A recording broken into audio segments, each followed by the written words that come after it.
सतगुरु की आंखों का तारा कौन है? सतगुरु की आंखों का तारा वो है जो सतगुरु की आज्ञा और मौज में चलता है, उनके बताए गए नियमों की पालना करता है। उन्होंने जो वचन कहा है उस वचन को सत्य मानकर उस वचन पर हमेशा चलता है, वह है सतगुरु की आंखों का तारा। लेकिन क्या हम सतगुरु की आंखों के तारे हैं? आंखों के तारे का मतलब हमने समझ लिया। कौन है आंखों का तारा? जो उनकी आज्ञा और मौज में चलता है, जो उनका बताए गए नाम का सुमिरन करता है, जो मन के विरुद्ध चलता है, जो मनमति को त्याग कर गुरुमति पर चलता है, जो सारे के सारे चीज़ों को छोड़कर सबसे पहले नाम सुमिरन को वक्त देता है, वह है सतगुरु की आंखों का तारा। हम सभी जो है सतगुरु की आंखों का तारा बनना चाहते हैं, लेकिन हम चाहते हैं कि हमें यह सब कुछ करना ही ना पड़े। क्या ना करना पड़े?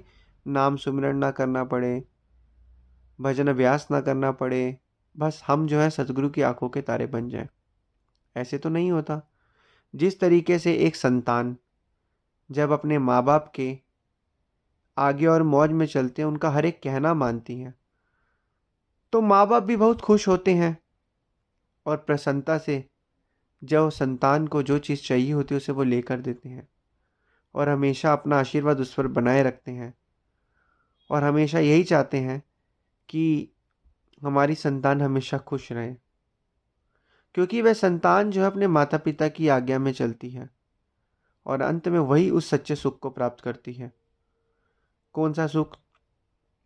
कि माँ बाप ने जो हमें सिखाया, संस्कार हमें दिए, अच्छा व्यवहार हमें मिला, हमें माँ बाप से मिला, और उसी मनुष्य की जो है तारीफ रिश्तेदारों परिवारों में होती है और क्या कहा जाता है कि कितने अच्छे संस्कार हैं। इसी तरीके से सतगुरु की आंखों का तारा वही है जो सतगुरु का कहना मानता है, उनकी आगे और मौज में चलता है। सतगुरु ने कहा भजन करना है, मन ने कहा सोना है। उन्होंने सतगुरु की आज्ञा का जिसने पालन किया, हाँ भाई भजन अभ्यास करना है। सतगुरु ने कहा मूवी सतगुरु ने कहा सत्संग में जाना है, मन ने कहा मूवी देखनी है, तो मन के विरुद्ध जाके हम सतगुरु की आज्ञा में चले। सतगुरु ने कहा सेवा करनी है, मन ने कहा आराम करना है। हम सतगुरु की आज्ञा मानी कि हमें सेवा करनी है, तो हम सतगुरु के आंखों के तारे बन गए। कहते हैं कि किसी भी चीज़ को पाने के लिए, किसी भी चीज़ को, जिस संसार में कोई भी चीज़ को पाने के लिए अथक परिश्रम की ज़रूरत होती है, ऐसे ही सतगुरु की प्रसन्नता को पाने के लिए, आध्यात्मिक मार्ग में तरक्की करने के लिए, भक्ति मार्ग में तरक्की करने के लिए, जब तक हम भजन अभ्यास नहीं करेंगे तब तक हमारी आत्मिक तरक्की नहीं होगी। जब तक हम भजन अभ्यास नहीं करेंगे हम सतगुरु की आंखों के तारे बने ही नहीं पाएंगे। हर कोई मनुष्य चाहता है कि सतगुरु की मैं आंखों का तारा बन जाऊं, और कर्म वो करना नहीं चाहता। मनुष्य की सोच क्या है, मांग क्या है? मुझे संसार की सारी चीजें मिल जाए बिना।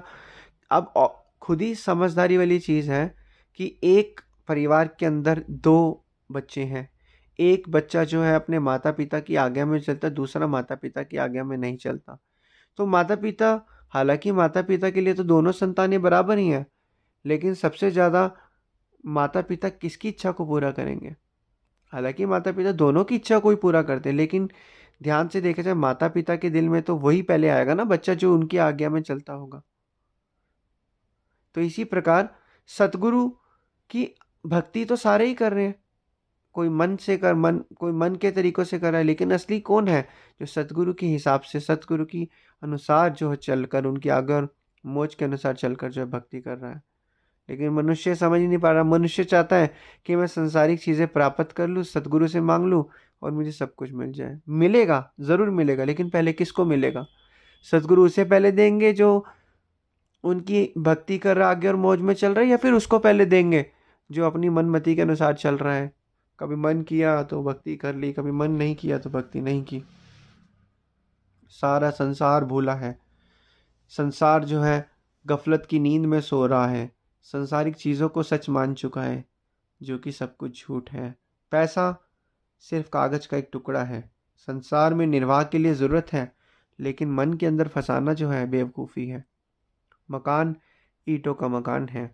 आज एक जगह पर रह रहे हो उस जगह को बेच के जब दूसरी जगह लेते हो, तो जो जगह जिस जगह पे पहले रहते थे उसका मोह था, उसको बेच के दूसरी जगह ले ली। अब वो मोह कहाँ गया? अब उस जगह जो बेच दी उसकी जाके सफाई क्यों नहीं करते? अब उस जगह को क्यों नहीं चमकाते? अब उस जगह दूसरी नई जगह को चमका रहे हैं। तो कहने का मतलब क्या है? सब मन के अनुसार से ही तो चल रहे हैं।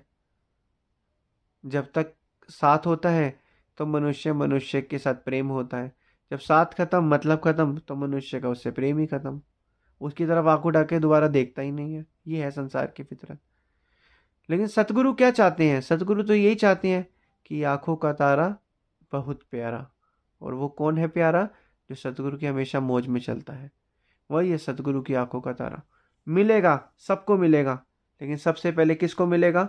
जो सतगुरु की आंखों का तारा, जो उनकी भक्ति करता है, जो अपने शरीर के अगेंस्ट जाकर मन ने कहा सोना है, सतगुरु ने कहा भजन अभ्यास करना है, पहले भजन अभ्यास करेगा। संसार के कामों को छोड़कर भजन अभ्यास जो करेगा तो फिर उसकी तो तरक्की निश्चित है। उसका तो जिसके साथ, कहते हैं जब महाभारत का युद्ध हुआ था तो श्री कृष्ण चंद्र जी महाराज अर्जुन के साथ थे, तो जीत किसकी हुई थी सबको ही पता है, अर्जुन की। तो जिसके सर तू स्वामी सो दुख कैसा पाएगा? जिसके सर पे तू स्वामी है उसको तो दुख कभी आ ही नहीं सकता। और जिसके साथ वक़्त के संत महापुरुष हैं, जो सदगुरु की आज्ञा और मौज में चलता है, उसको कौन सा दुख व्याप्त होगा? उसका कोई बाल भी बांका नहीं कर सकता इस संसार में। ये वक़्त के संतों महापुरुषों के अटल वचन है। कहते हैं कि संत दुनिया पलट सकती है, समय पलट सकता है, लोग पलट सकते हैं, संसार पलट सकता है। संत वचन पलटे नहीं, पलटे सारा संसार। संतों के वचन अटल है। उन्होंने जो अपनी वाणी से एक बारी वचन कर दिया, कभी नहीं पलट सकते। वो सच होंगे, आज नहीं तो कल वो ज़रूर सच होंगे। बस समय आने पर जो है सतगुरु के वचन जो है सत्य जो है हमारे सामने आते हैं। हमें उस समय तो पता नहीं चलता कि सतगुरु ने हमारे लिए वचन फरमाए हैं, लेकिन समय आने पर हमें जो है वो वचन याद आते हैं और फिर हम सतगुरु से माफ़ी मांगते हैं कि हमने उस समय आप वचनों पर इतना ध्यान नहीं दिया, उस पर विश्वास नहीं किया। तो इसलिए जिस तरीके से एक बच्चे को माँ बाप पर अपने विश्वास होता है, जब वो किसी मेले में जाता है माँ बाप को हाथ पकड़े रखता है, माँ बाप का हाथ पकड़े रखता है और उसको विश्वास है कि मेरे माँ बाप कभी मेरा हाथ नहीं छोड़ेंगे। इसी तरीके से जब ऐसे अटूट विश्वास सेवक को अपने स्वामी के प्रति हो जाए कि मुझे अपने स्वामी पर पूरा विश्वास है, उनका हाथ पकड़, स्वामी ने मेरा हाथ पकड़ा हुआ है, तो उसको भी इस दुनिया में किसी भी चीज़ का डर नहीं है। सारी दुनिया एक तरफ और वो और उसके सतगुरु एक तरफ, तब भी उसकी दुनिया उसका कोई बाल बाका नहीं कर सकती। तो इसलिए सतगुरु की आंखों का तारा कौन है? जो सतगुरु की आज्ञा और मौज में चलता है। सब कुछ मिलेगा, सब कुछ मिलेगा। सतगुरु की जो आंखों का तारा है उसे ही सब कुछ मिलेगा।